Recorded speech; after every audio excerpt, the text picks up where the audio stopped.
Time has expired. Ms. Owens. That was unfair. It was not unfair. You had plenty of extra time. Ms. No, Owens. I did not. Ms. Owens. Mr. Chairman, There we go. Mr. Chairman, Ranking Member Mr. Collins, thank you for having me here today.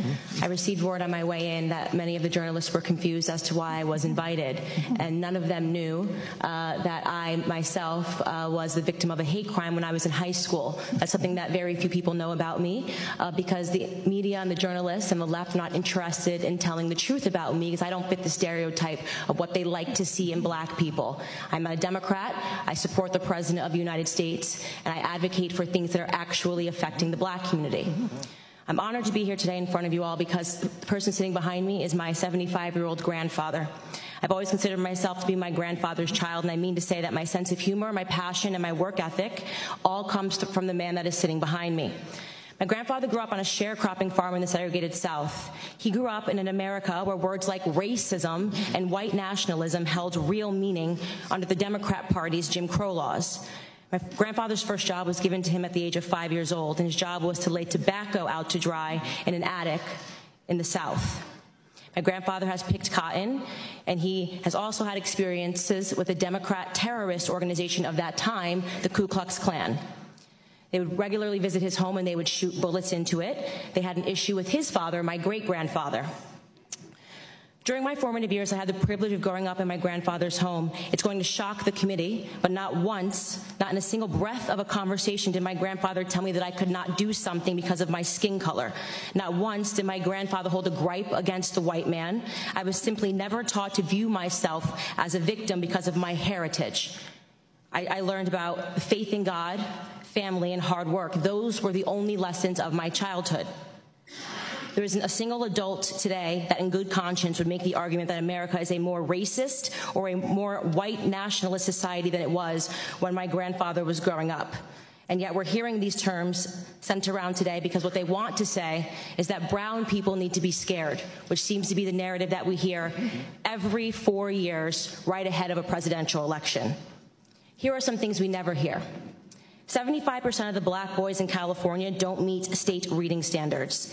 In inner cities like Baltimore, within 5 high schools and 1 middle school, not a single student was found to be proficient in math or reading in 2016. The single motherhood rate in the black community, which was at 23% in the 1960s when my grandfather was coming up, is at a staggering 74% today. I am guessing there will be no committee hearings about that.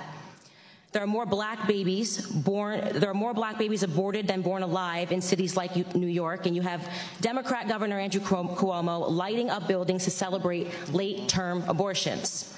I could go on and on. My point is that white nationalism did not do any of those things that I just brought up. Democrat policies did. Let me be clear. The hearing today is not about white nationalism or hate crimes. It's about fear-mongering, power, and control. It's a preview of a Democrat 2020 election strategy, same as the Democrat 2016 election strategy. They blame Facebook, they blame Google, they blame Twitter. Really, they blame the birth of social media, which has disrupted their monopoly on minds.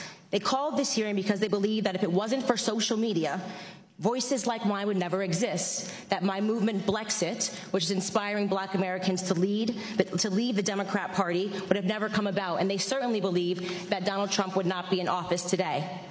Looking on the next thing to focus on now that the Russian collusion hoax has fallen apart. What they won't tell you about the statistics and the rise of white nationalism is that they've simply changed the data set points by widening the definition of hate crimes and upping the number of reporting agencies that are able to report on them.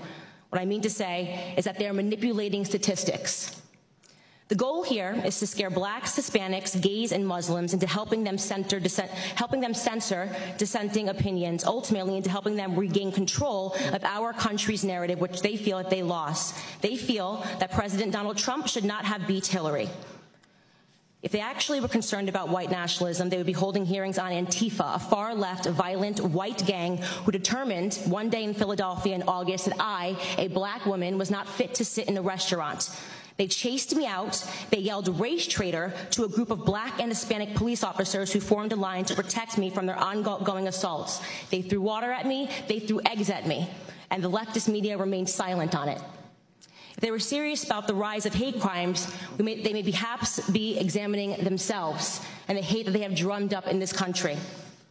Bottom line is that white supremacy, racism, white nationalism, words that once held real meaning, have now become nothing more than election strategies. Every 4 years, the black community is offered handouts and fear. Handouts and fear. Reparations and white nationalism. This is the Democrat preview.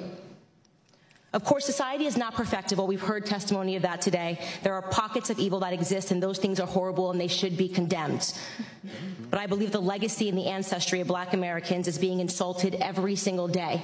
I will not pretend to be a victim in this country, and I know that that makes many people on the left uncomfortable. I want to talk about real issues in black America. I want to talk about real issues in this country and real concerns. The biggest scandal, this is my last sentence, in American politics is that Democrats have been conning minorities into the belief that we are perpetual victims, all but ensuring our failure. Racial division and class warfare are central to the Democrat Party platform. They need blacks to hate whites, the rich to hate the poor, and soon enough it'll be the tall hate